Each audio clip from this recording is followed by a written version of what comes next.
Basic proportional theorem, BPT. क्या है shortcut में? बीपीटी।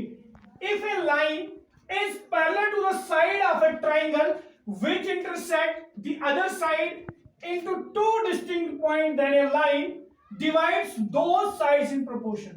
इसका मतलब क्या है? आपके पास एक ट्राइंगल है। क्या ली सबसे पहले हमने? एक ट्राइंगल ली जिसका नाम ए बी। इसके बीच में हमने क्या करना है? पैरेलल में एक लाइन ड्रॉ करनी है।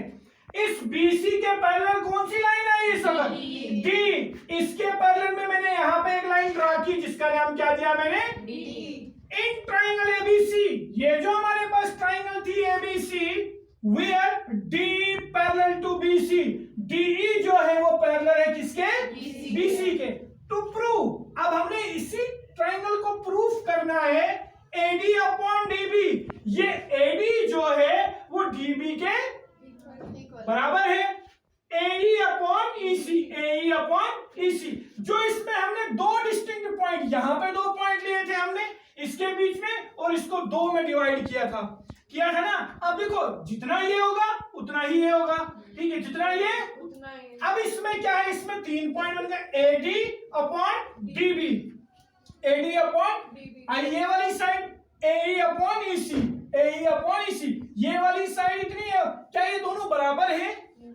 Construction join BE and CD। BE कहां गया आपके पास? B और E। अब इस फिगर को छोड़ के मैंने यहां से क्योंकि ये हमारे पास, अगर इसको भूल जाओगे, ये आपके पास ट्राइंगल बनती है? नहीं ना बनती है ट्राइंगल। हमने इसमें क्या करना है? सबसे पहले एक ट्राइंगल ड्रॉ करना है। B को मैंने E पॉइंट तक ज्वाइन किया तो बन गई मेरी, ऐसे मैंने ज्वाइन किया था B को, बन गई ये ट्राइंगल। तो दूसरा क्या था? Join BE and CD। और फिर मैंने यहां से दूसरी ट्राइंगल ज्वाइन की, बन गई। देखो C से D बन गई ये वाली ट्राइंगल, और ये दो ट्राइंगलें बन गई। Draw at MD perpendicular to AB। MD कौन सा है यार? शाबाश, बताओ। अब मैंने परपेंडिकुलर ड्रॉ करना है ना। यहां से मैंने एक परपेंडिकुलर ड्रॉ किया 90 डिग्री, जिसका नाम क्या दिया? M दिया। और E से मैंने दूसरा परपेंडिकुलर ड्रॉ किया, उसका नाम क्या दिया? M दिया। एक का M, दूसरे का N, ठीक है? Draw MD perpendicular AB and EN perpendicular to AC। जो ये AC वाली लाइन है उसके ऊपर एक परपेंडिकुलर ड्रॉ किया, और AB वाली जो दूसरी लाइन है उसके ऊपर दूसरा परपेंडिकुलर ड्रॉ किया। अब सबसे पहले हमने क्या किया? एरिया ऑफ ट्राइंगल ADE, ये ऊपर वाली ट्राइंगल ले ली हमने। सबसे पहले ADE upon area of triangle DBE, DBE, ये वाली ट्राइंगल ले ली, ठीक है ना? इन दोनों का एरिया आपको पता है। इसका फार्मूला क्या है? 1/2 into B into H, base into height. तो लिखा मैंने 1/2 फार्मूले का। AD क्या आ गया? बेस। EN क्या आ गई? हाइट। तो फिर से वही किया, 1/2 DB क्या आ गई? इसकी बेस, और EN क्या आ गई? हाइट। हाइट दोनों की सेम, ये और ये क्या हो जाएगा? सेम है दोनों, कैंसिल। 1/2 1/2। तो पहली साइड हमारे पास क्या है? AD अपॉन DB है हमारे पास पहला।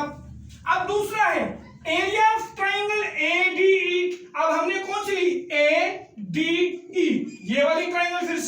फिर हमने क्या लिया?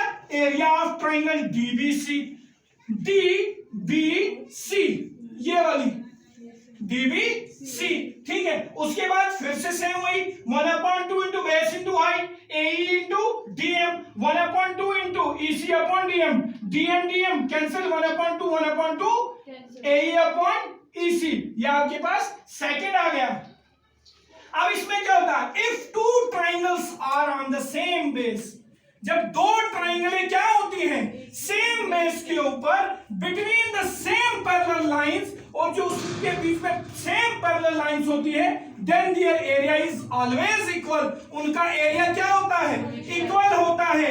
एरिया ऑफ, फिर उसके बाद हमने क्या किया? Area of triangle DBE is equal to area of triangle DEC। Area of triangle ADE upon area of triangle DEC equals to किसके बराबर है? AD अपॉन dB, ये हमारे पास third side. From equation second and third we get, second equation क्या थी, AD upon DB, और third वाली क्या थी, AE अपॉन EC, नहीं AD अपॉन DB थर्ड और AE upon EC second. Hence proved, हमें यही प्रूफ करना था कि ये साइडें जो है आपस में